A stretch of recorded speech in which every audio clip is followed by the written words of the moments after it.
Hi everyone, my name is Bridget and welcome to the Vice Versa Shawl pattern tutorial. In this tutorial we're going to cover making the I-cord center spine, picking up stitches, as well as binding off. The center spine of the shawl starts off with a 3-stitch I-cord. So here I'm casting on those stitches with a long tail cast on.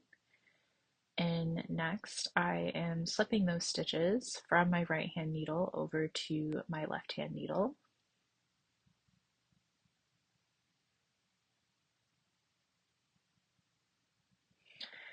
And now I'm going to start knitting the I-cord. So knitting those 3 stitches, slipping them back to the left hand needle, and so on and so forth for the whole length of the I-cord.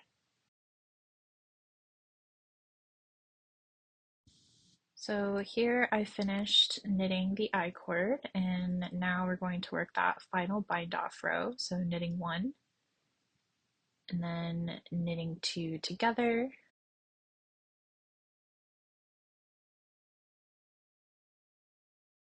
So now we have 2 stitches on that right hand needle, and then just doing a standard bind off, slipping that 2nd stitch on the needle up and over.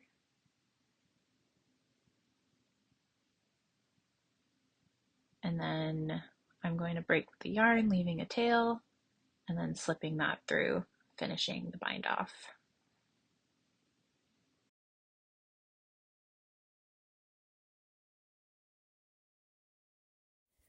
So now that our I-cord is complete, we're going to pick up stitches for the first half of the shawl. So you're going to orient your I-cord so that the edge where you cast on, so the beginning of the I-cord, is facing to your right. And then we're going to insert a removable stitch marker into a full V so that the point of the V is pointing to the cast on edge of your I-cord.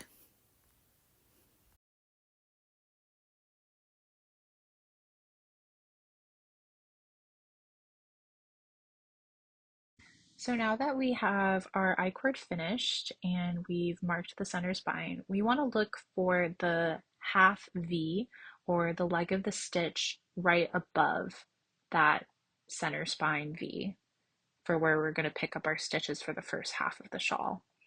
So we're going to be picking up stitches 1 out of every other row.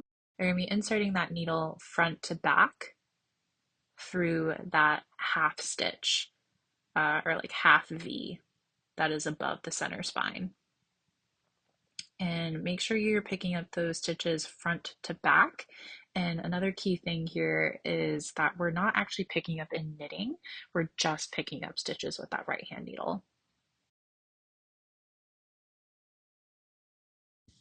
Continue picking up stitches until you've picked up the total number from the I-cord spine. And now we're ready to cast on the selvage stitches for the bordering I-cord of the shawl. Here I'm going to demonstrate doing a crochet provisional cast on. However, the pattern also includes instructions for doing a standard cast on, like a long tail or German twisted, aka not a provisional cast on. But here you can see that I've made a slip knot, which I have slipped onto my crochet hook. And next I'm going to cast on those 3 stitches provisionally around my left hand needle, which you can see has those picked up stitches from the center spine. So just doing that here.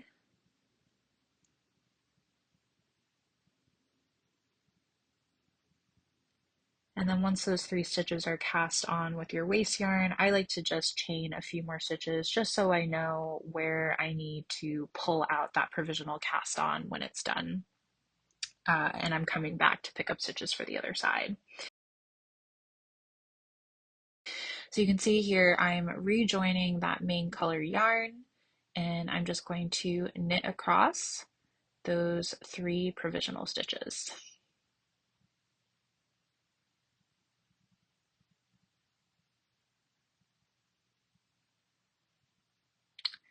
Okay, so now we're going to knit across those picked up stitches that we did before, doing it quote unquote normally. So we're going to be inserting that needle through the front leg of the picked up stitch and knitting across. So what you'll see here is what this is doing is actually twisting that picked up stitch. So that just creates a bit of a cleaner pickup so that we're not having like really large gaping holes for this pickup.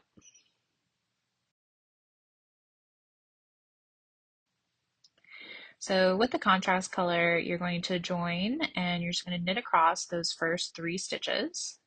And then we're going to work our first brioche setup row where you slip 1 yarn over, purl, slip 1 yarn over, purl, and continue all the way across uh, your stitches.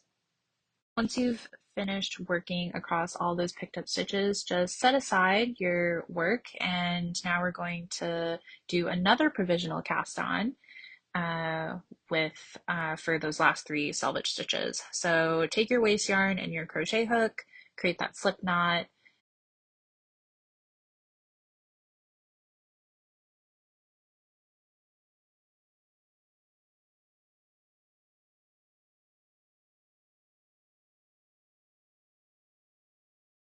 and then taking your left hand needle, you're going to provisionally cast on those 3 stitches just like we did before.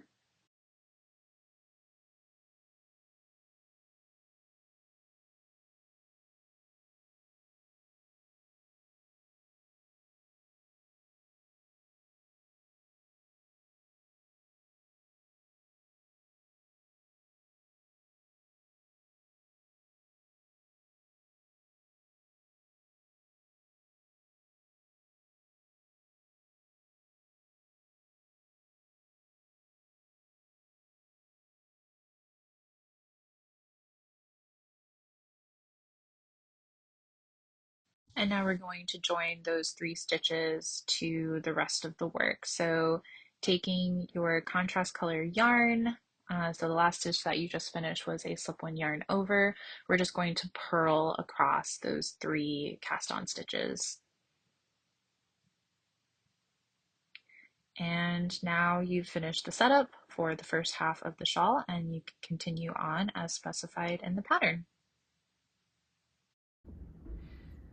Hi, so this is a continuation of the tutorial for the first half of the vice versa shawl. I just cast on this swatch so I can show the first setup rows as well as the first couple rows of the pattern repeat, which includes the decreasing row. So right now we're actually on, this is the wrong side of the shawl, and I'm about to work setup row 1A.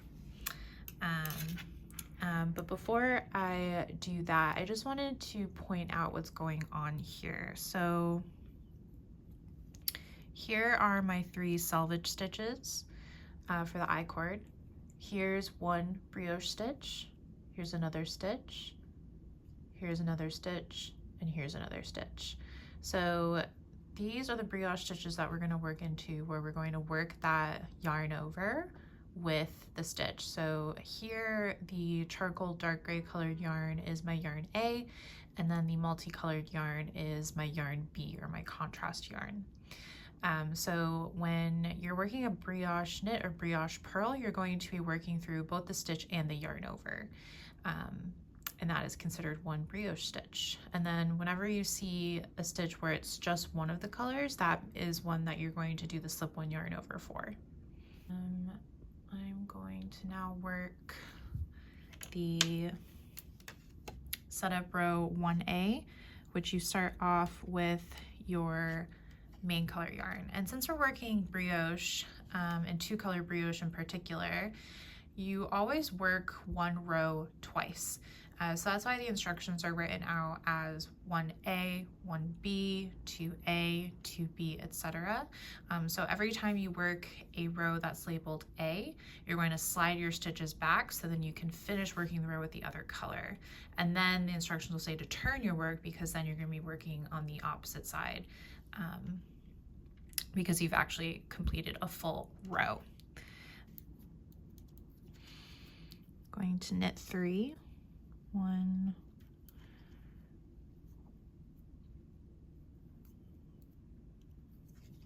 2,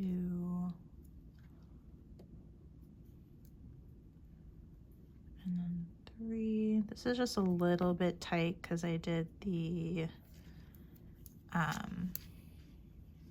option in the pattern where you do like the easy cast on, where you do a backwards loop cast on. Okay, so now the first one we're going to do, so this is one of our brioche stitches because we've got the stitch on the needle, which is in the main color yarn A, and then we've got its little yarn over shawl buddy hugging it in yarn B. So I'm going to do a brioche purl, which means I'm going to insert my needle and purl, but I'm going through both the yarn over and the stitch. So you can kind of think of that as a purl two together. And then here, I'm gonna take the next stitch. It needs a little shawl buddy, so I'm gonna slip one yarn over. And then, oops, I lost my little brioche shawl right there.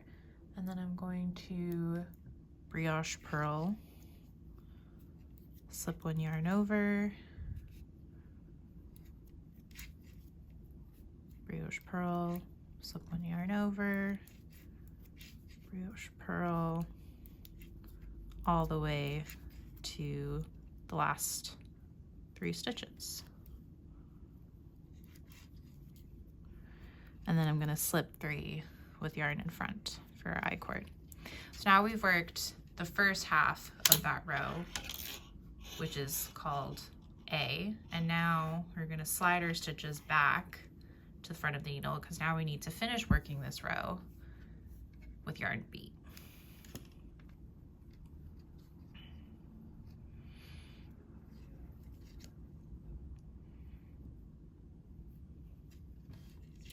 Gonna knit 3,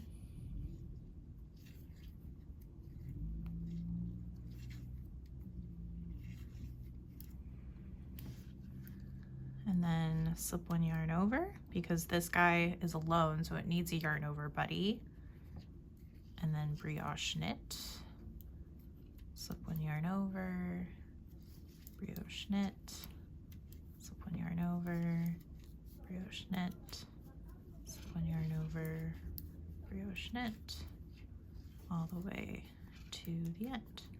And then the last stitch, we're just going to slip one yarn over, and then again slip 3 with yarn in front. And then those setup rows are complete, and now we're going to turn our work. And now we're going to work the first row of the pattern repeat, which is the decrease row. We're going to be doing a brioche left slanted decrease. So just gonna get myself oriented here. Starting off, and you'll notice that each row you're always going to start off by working with your yarn A. So I'm going to knit 3,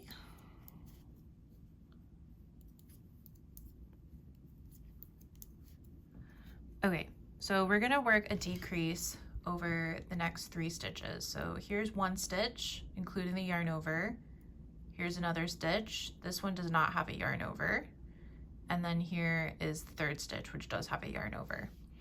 So for that first stitch, we're going to insert our needle knitwise and slip it over to the right hand needle, including that yarn over, which might be a little bit loose, but you can kind of tug.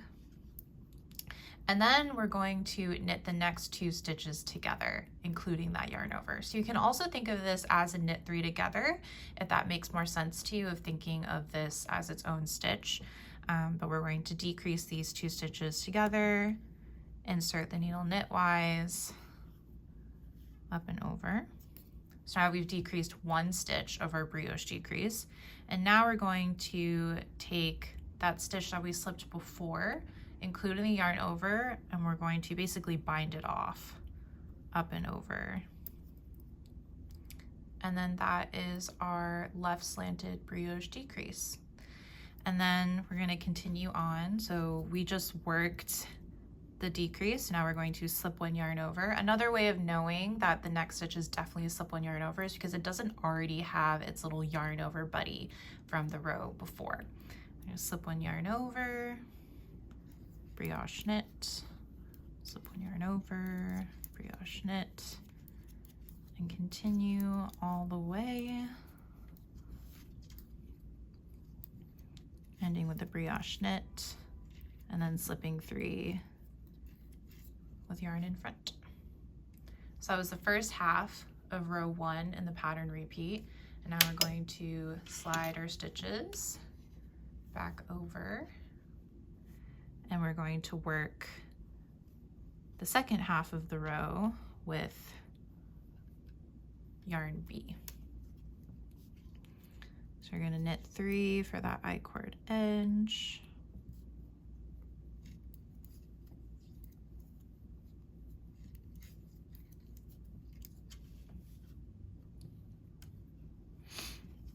And then we're going to slip 1 yarn over because this stitch doesn't have the yarn over already. Brioche purl. Slip 1 yarn over.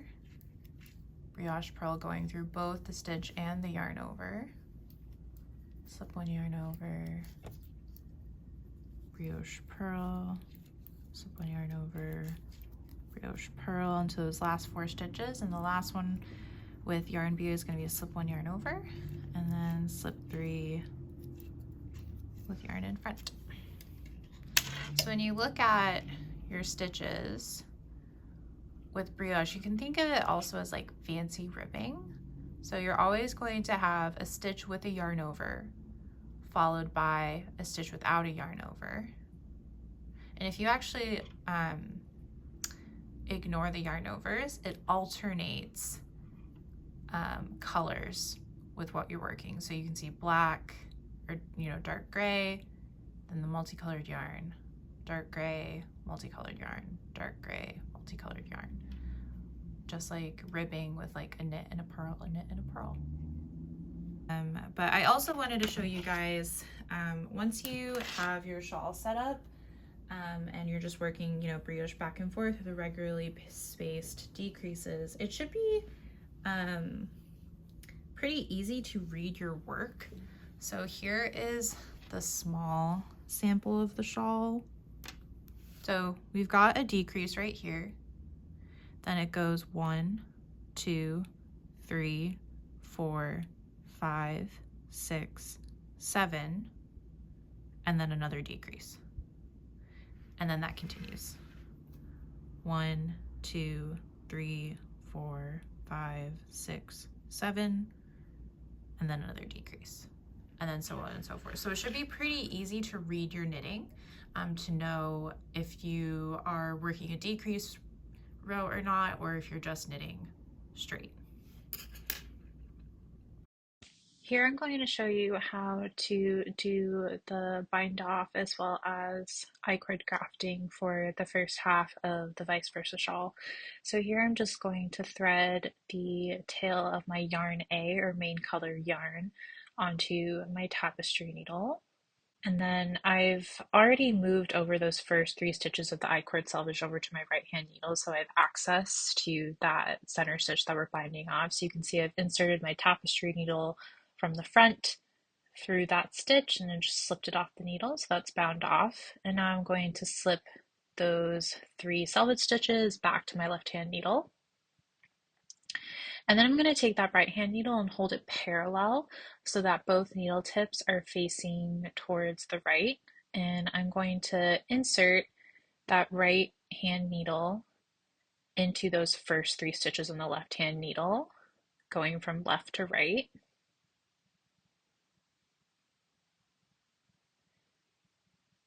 And then I'm going to slip that back needle out. So we've got 3 stitches on either needle. Now we've got like a front needle as well as a back needle. And then I'm just slipping the yarn A tail to the back of the work. My tapestry needle is still on it from before. And now we're ready to do our I-cord bind off. So I'm doing the setup, so slipping through that first stitch on the first needle purlwise, then inserting the needle knitwise into the first stitch on the back needle, keeping both stitches on the needle.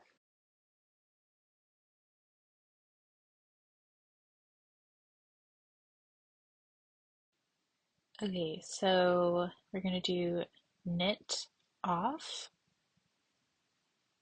purl on the front needle, first step of Kitchener stitch, then purl off, back needle, knit on, and then repeat again, knit off, purl on,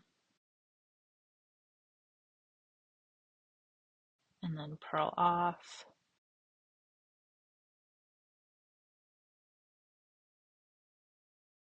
knit on, and then we're left with only 2 stitches, 1 stitch on either needle, and then that's going to be a knit off,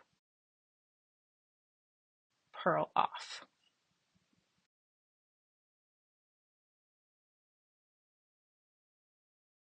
and then weave in your ends, and you're done. Okay, so you finished the first half of the shawl, and now we're going to be picking up stitches for the second half of the shawl. So as you can see here, I have the right side of the shawl facing me, and we're gonna start picking up stitches from the right, moving towards the left. So first thing I'm gonna do is, before I unravel my provisional cast on, I'm just gonna pick up those stitches with my knitting needle just to make sure that they don't run away or drop down. So that's what I'm doing here, inserting my needle.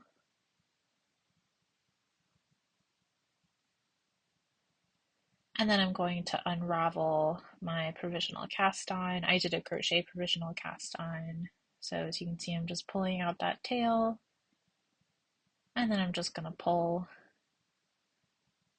and my stitches are securely on my knitting needle, and I've slipped out that waste yarn.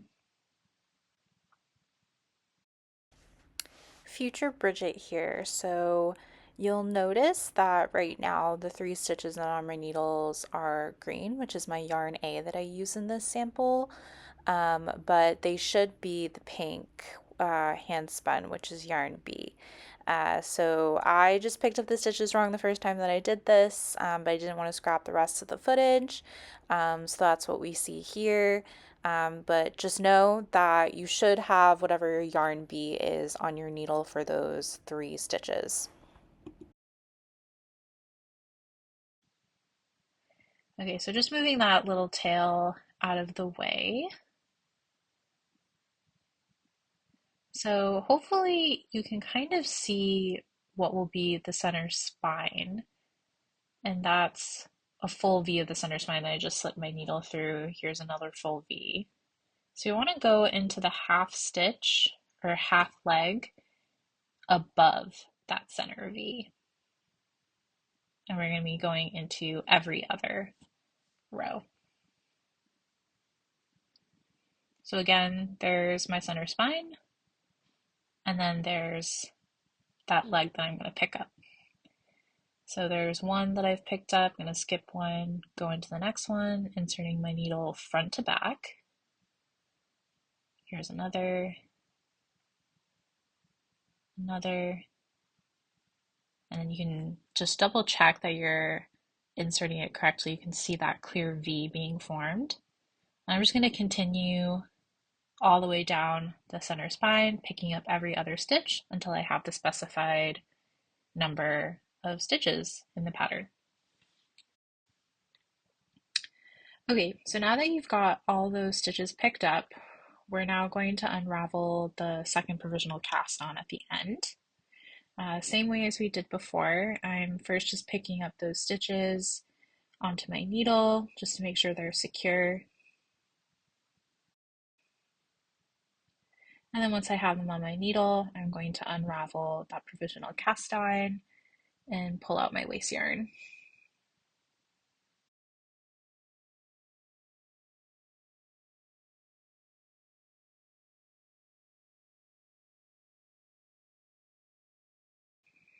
And then I'm just going to slip those 3 stitches over to the right hand needle. And your stitch pickup is done. So you can see here that my last stitch was a little bit loose. I think I probably went through the wrong leg of the provisional cast on stitches when I was picking those up. So I'm just tucking that tail in so that the stitch is secure, and I'm just going to weave in my ends, but it won't cause a problem with your selvage or when knitting. I just wanted to point that out.